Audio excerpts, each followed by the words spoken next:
va pasando el tiempo y obviamente la coyuntura de la pandemia y el coronavirus nos fue absorbiendo de una manera tal que nosotros perdimos la perspectiva de muchas cosas que han ocurrido y que han transitado en los últimos tiempos y también de épocas que estaríamos viendo otras cosas. Es indudable que al tipo que le gusta el fútbol en estos tiempos ha tenido una suerte de abstinencia total y absoluta, pero que también lo llevó a reencontrarse con otras cosas que han pasado y que quizás no se le ha dado del todo el valor pleno y absoluto.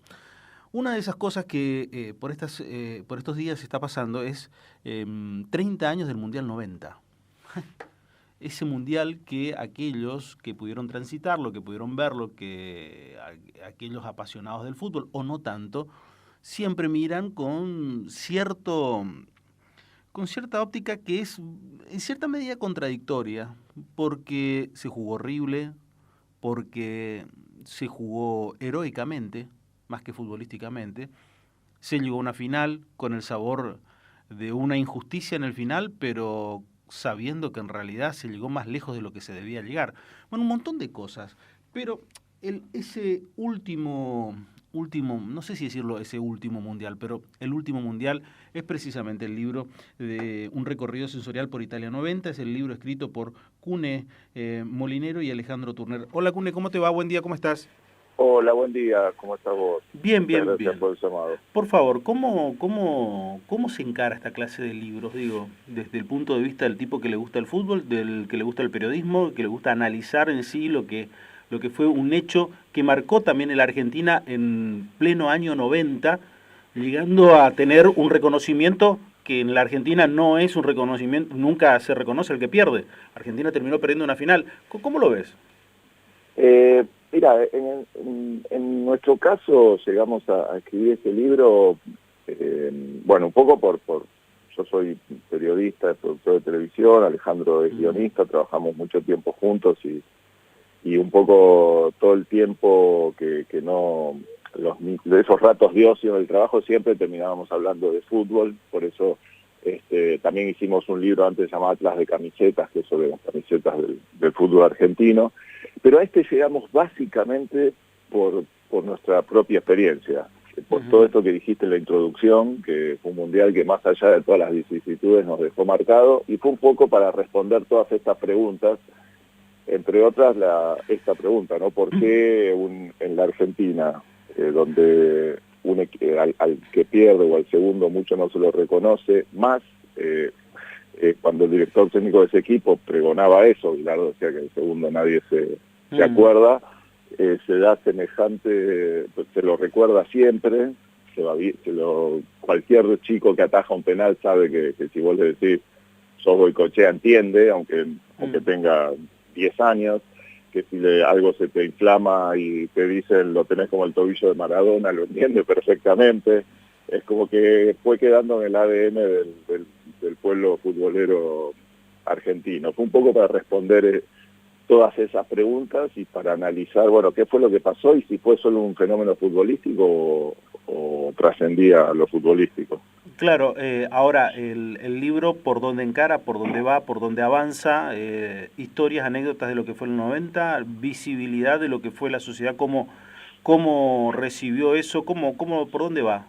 Nosotros tratamos de...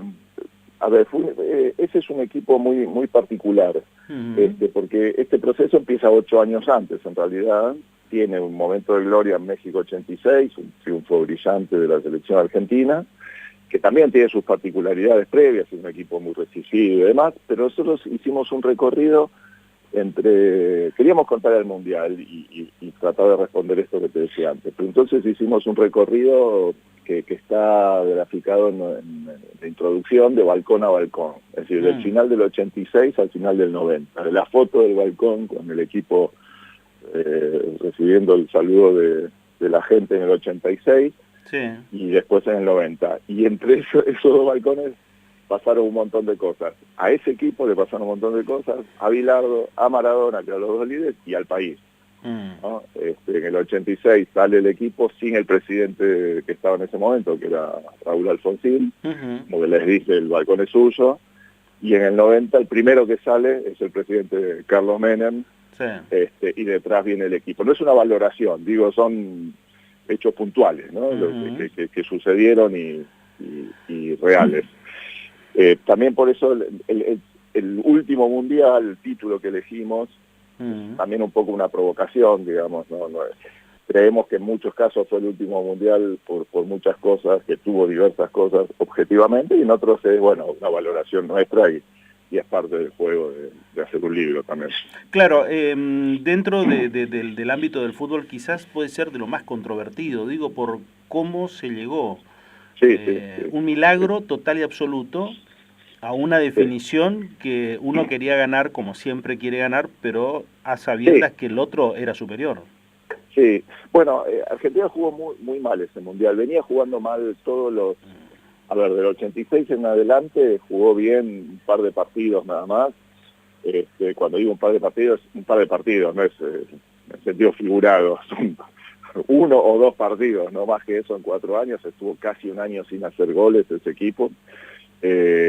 También le cambiaron mucho las reglas del juego a Bilardo en esos 4 años. Todos los jugadores se iban muy pronto, tuvo muchas lesiones, no pudo probar algunas cosas, pero tenía a favor que era campeón del mundo y tenía ya cierto crédito. Lo cierto es que Argentina jugó mal, tuvo, bueno, primero por algunas decisiones cerradas de su entrenador, sobre todo en el primer partido, que armó un equipo raro, demasiado defensivo. Igual Argentina ese partido contra Camerún, que fue la sorpresa del torneo, lo pudo haber ganado, pero finalmente lo pierde. Y además tuvo muchas lesiones, tuvo daños que le infligieron y daños autoinfligidos. Lo real es que jugó mal, pero creo que hay solo un partido que fue milagroso, el primer tiempo contra Brasil. Claro. Después Argentina, creo que ese equipo de Bilardo tuvo tanto trabajo previo al estilo de Bilardo que en la mala tenían un último... algo, una olla donde rascar, un fondo de olla donde rascar un poco más de sabiduría futbolera, de algo que les dio la energía y la posibilidad de seguir. Sí. Lo milagroso también muchas veces se da con el tema de los penales, ¿no? Cuando uno entra a ver... Sí. Pero ahora... Lo que pasa es que los penales son parte del juego, sí, hay que tener bastante, si le decís a Goicoechea tuvo suerte, se enoja, pero también tenés un poco de suerte, porque si el rival patea el piso, bueno, tuviste suerte. Claro, pero a ver, el hecho de lo que tiene que ver con la sorpresa y todo eso, y lo milagroso también da por la llegada de Goicoechea. Goicoechea era suplente. Hoy, si pensás que el segundo arquero de la selección es un suplente, en su equipo prácticamente lo estamos carneando en la plaza pública el entrenador, más o menos, ¿no? Sí, bueno, qué sé yo, es relativo eso. Debiera ser así, en realidad, pero si vos te podés a pensar que Romero en los últimos mundiales no era titular en sus equipos, lo ponían los últimos 2 o 3 meses un poco para hacerle un favor y que llegue al mundial con rodaje. No porque no sea un buen arquero, sino porque, bueno, qué sé yo, había otros... compite contra... Pero sí, igual en ese momento era realmente impensado, no solo que era suplente, no venía jugando, casi que no tenía club, estaba en Colombia, por una situación que se había dado antes, que se había lesionado, se le había frustrado un pase de River a San Lorenzo, se decía cosas de la época, se decía tiene SIDA, ¿no? Como si eso fuese... Y entonces... Él cuenta también que, bueno, te decían tenés SIDA, le tuve que explicar a mi mamá que no era drogadicto, que no era homosexual, ¿no? Las cosas de otro tiempo, que hoy nos sorprenden el peso que podían tener. Sí. En ese recorrido hay muchas historias dentro del medio, ¿no? Uno que piensa de lo que ha sido ese equipo en particular, con historias individuales singulares. Uno mira desde un correntino como Pedro Damián Monzón, que terminó haciendo un gol, pasando por jugadores como Claudio Polcanigia, que irrumpió como lo que fue y después quizás no del todo reconocido por el fútbol argentino, u otros jugadores que también dejaron su huella y que no deja de sorprender. Sí, mira, el caso de Monzón es muy interesante porque es un jugador que muchos creen que llegó a la selección a último momento, porque no estuvo en el 86 y demás, pero estuvo con Bilardo trabajando 8 años. Desde los juveniles en adelante. Entonces era un jugador que sabía perfectamente lo que Bilardo quería, un jugador muy aguerrido, para los que no lo vieron, no se acuerdan, muy aguerrido, pues tiene el triste récord de haber sido el primer jugador expulsado en una final del mundo. Claro. Sí, pero bueno, también un jugador con eso que uno dice, los quiero en mi equipo por la altísima moral que tenía. Y nos dijo algo muy impresionante, que te da un poco la pauta de lo que pasaba en ese equipo. Dice, yo ese mundial lo quería ganar por Maradona. A mí, la gloria mía estaba bien, yo quería ser campeón del mundo, quería ganar más plata, quería ser famoso, que soy futbolista y quiero ganar todo. Pero yo quería ganar por Maradona. Maradona lo amábamos, lo amé y lo sigo amando, ¿no? Yo creo que ahí había un liderazgo muy fuerte futbolístico dentro y fuera de la cancha de Maradona que también explica que el resto del equipo saque fuerzas de donde no las tenía. Claro. ¿Vos creés, porque también hay una suerte, no sé si de mito o realidad, que ese fue la última selección con sentido de pertenencia, de lo que significa la representatividad, y lo que en el ambiente futbolero se dice amor a la camiseta? Mira, después hubo otros jugadores que sí lo tuvieron, porque hay dos jugadores claves después, o tres quizás, que vinieron después, que fueron contemporáneos, igual que yo, que son el Cholo Simeone, Zanetti y Ayala, que son jugadores que sumaron una cantidad de partidos impresionantes. Metería en este mismo paquete a Batistuta, quizás a Crespo. Sí. No digo que el resto no lo tuviera. Sí, era un equipo que tenía no solo sentido de pertenencia, sino que entendía que jugar en la selección era lo más importante y que ahí te tenías que olvidar de todo. Ese equipo sí fue el último seleccionado argentino que entrenó en campo de juego en malas condiciones, sin buena ropa, que hicieron una gira, se les quedó el micro y tuvieron que empujar y nadie decía nada. En ese sentido, sin duda que sí, que fue el final de una época.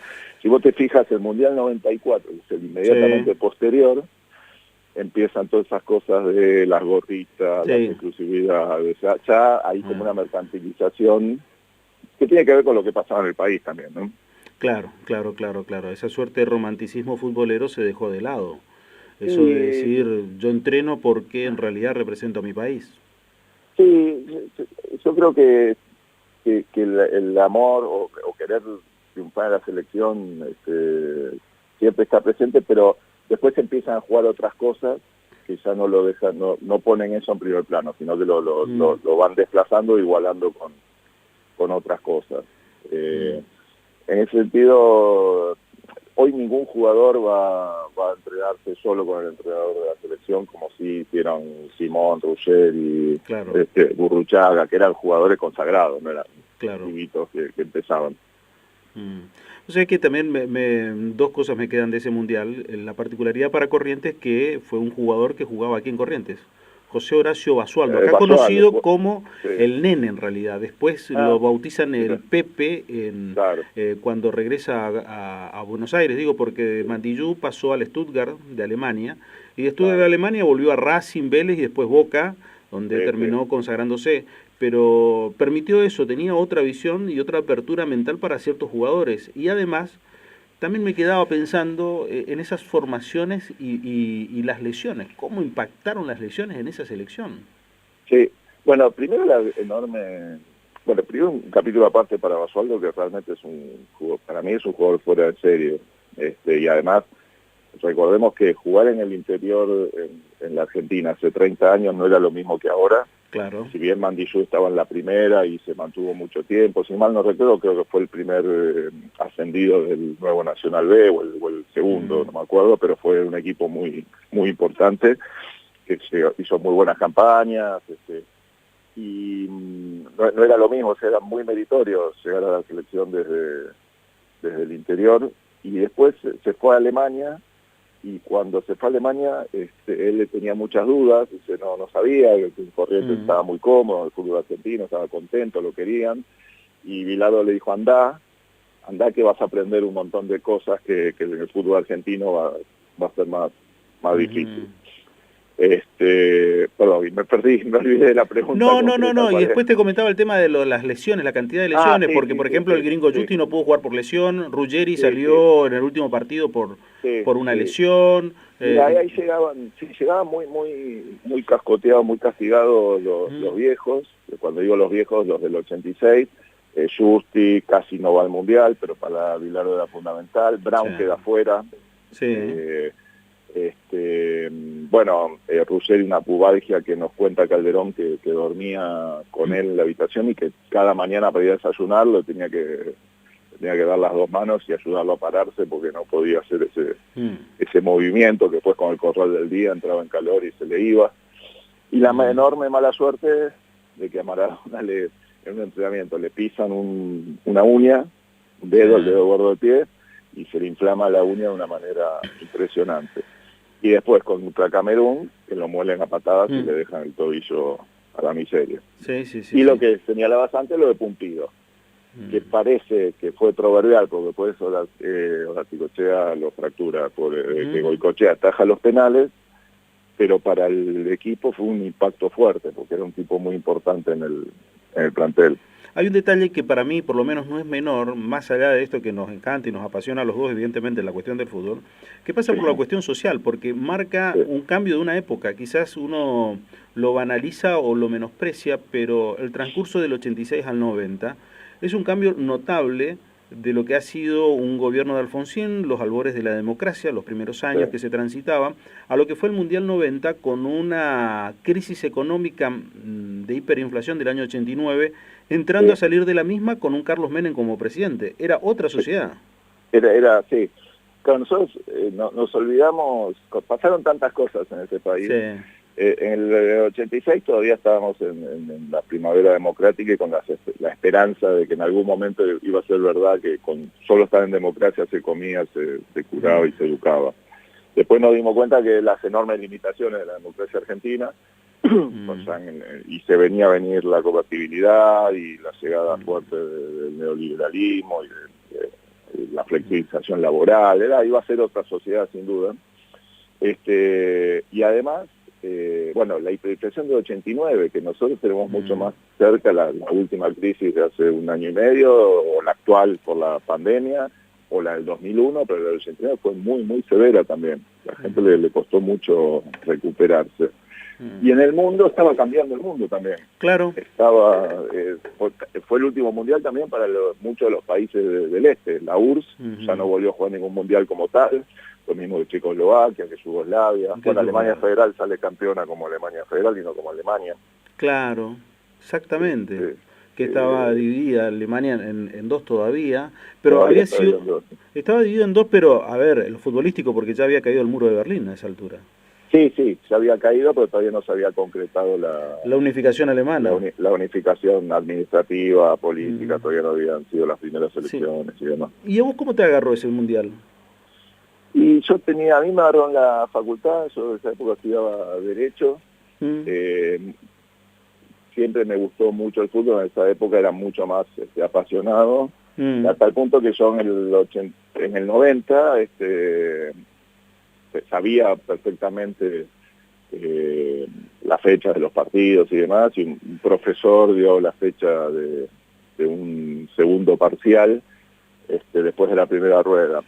Y coincide, yo dice la fecha y yo levanto la mano y digo, doctor, discúlpeme, pero ese día hay una semifinal y probablemente la que juega Argentina. Y me dice, señor, todos sabemos que Argentina no va a llegar. Y digo, me parece que yo tengo esperanza que llegue. Mire, ese día muchos no vamos a venir. Bueno, lo lamento, el examen se toma ese día. Bueno, por supuesto no fui. Porque ese día jugaron Argentina e Italia. Y me agarro con 23 años, estudiando Derecho, estudiando Periodismo. Es una época complicada porque económicamente para todos uno veía que la familia propia, las familias de la gente cercana, siempre que habían estado relativamente bien, empezaban a tener algún tipo. Por primera vez yo vi que en mi familia había cierta dificultad para llegar a fin de mes. Nada dramático, no puedo, la gente realmente la pasaba mal, pero fue la primera vez que sentí EPA. Claro. este país te puede hacer mala jugada realmente. Claro, te puede hacer, puede ocurrir otro tipo de cosas. Sí, sí. ¿Cambia, crees vos, como autor, todo, el hecho de haber vivido un hecho para relatarlo, para contarlo? Sí, yo creo bueno, sí, te cambia la perspectiva bastante. Por un lado es mucho mejor y por otro lado tenés que sacarte bastantes prejuicios de encima. Nosotros trabajamos con Alejandro y con dos colaboradores que son Sebastián González Gándara y Agustín Martínez, que nosotros les llevamos casi 30 años nosotros 20 años les llevamos. Sí. Ellos apenas se acuerdan de ese mundial. O no lo vivieron, estaban naciendo, tenían muy poco tiempo, pero como son futboleros sabían de la importancia y en ellos había dejado huella por sus padres, por sus mayores. Y ahí hay una linda combinación de perspectiva, de mirada, se sorprenden de cosas que a nosotros no nos sorprendíamos, entonces le prestábamos atención a esas cosas. Claro. Y después para el trabajo tienen una gran ventaja, que ven bien, que manejan rápido las computadoras, que saben navegar, sobre todo tienen una vista perfecta y no usan anteojos para tener no tienen que cambiar de anteojos para leer o para sentarse en la computadora. Ahora, bueno. Por último, y teniendo en cuenta la amabilidad de tu tiempo y viendo las diferencias, lo que estabas marcando recién con los colaboradores, viste que por ahí hay una suerte de romanticismo de decir que todo lo que ha ocurrido antes, que le ha afectado a uno en particular, ha sido mejor o se vivía con mayor pasión. ¿Lo ves así o decís no, es distinto, pero no es ni mejor ni peor, es distinto nada más? No, a ver, yo creo que esa frase muchas veces se dice porque para uno en particular era mejor, claro, porque uno era joven, porque uno tenía esa energía, por un montón de cosas. Mirá, no, es difícil saber eso. Yo creo que es, en líneas generales es distinto, no es ni mejor ni peor, es distinto. Hay cosas puntuales que para mí eran mejores antes y otras quizás ya no, son mejores ahora. No sé, para mí antes ir a la cancha era mucho más fácil que ir ahora tenés que ser socio, sacar la entrada un montón de tiempo antes, bueno, ahí tengo una serie. Yo antes quería ir a la cancha yo soy hincha de Boca, pero quería ver a Boca o a cualquier otro equipo, cosa que hacía bastante. Cuando Boca jugaba de visitante lejos, iba a ver a cualquier otro equipo, iba a ver equipos de la B, porque me decían que había alguien que jugaba bien. Iba hacia la cola, sacaba la entrada, me ponía en la popular de cualquier equipo en un rincón, nadie me molestaba y veía el partido. En ese sentido creo que sí. Y a mí me gusta mucho el fútbol argentino, yo soy un apasionado del fútbol argentino, me encanta el fútbol como juego y veo el fútbol europeo porque juegan bien. Y a mí me da mucha rabia que en las librerías de la Argentina, las librerías de artículos escolares, las cartucheras sean de la Juventus, del Real Madrid, del Barcelona y no de los equipos de acá. A lo sumo hay de Boca y River, pero si vos vas a Villa Crespo no hay de Atlanta, no sé si en Corrientes habrá de Huracán, de Textil Mandillú, de algún otro equipo, me da bastante fastidio eso. Sí, es un poco... Pero bueno, esto es personal. Sí, no es nacionalismo, Sí, es una cuestión no hablo de un nacionalismo, estoy hablando de otra cosa. La verdad que un gusto poder escucharte, poder dialogar contigo un rato, no solamente de fútbol, sino de lo que tiene que ver las sensaciones que queda de la década del 90, del inicio de la década del 90, especialmente con ese mundial, y cómo al que le gusta el fútbol marcó un mundial, que a pesar de no haberse ganado, no haber sido bueno, no haber sido bueno, que se jugó horrible casi todo el mundial, quedó esa sensación como de heroísmo abrazado a lo que sea, ¿no? A la heroica. Sí, cierta liturgia quedó. Sí, me parece... Y además no se jugó, el Mundial no se jugó bien en general, no hubo buenos equipos. Alemania fue un justo ganador, pero no fue un gran equipo, ni se jugó mal en general, además. Sí, me parece que la propuesta de ir hacia ese libro, El último Mundial, un recorrido sensorial por Italia 90, es un camino para el que le gusta el fútbol, un camino de ida sí o sí, obligado prácticamente. Te mando un abrazo, gracias. Abrazo enorme. Gracias. Une Molinero, uno de los autores de este libro, que me parece que por lo menos para aquel que le gusta un poco el fútbol y sabe de esta historia, pero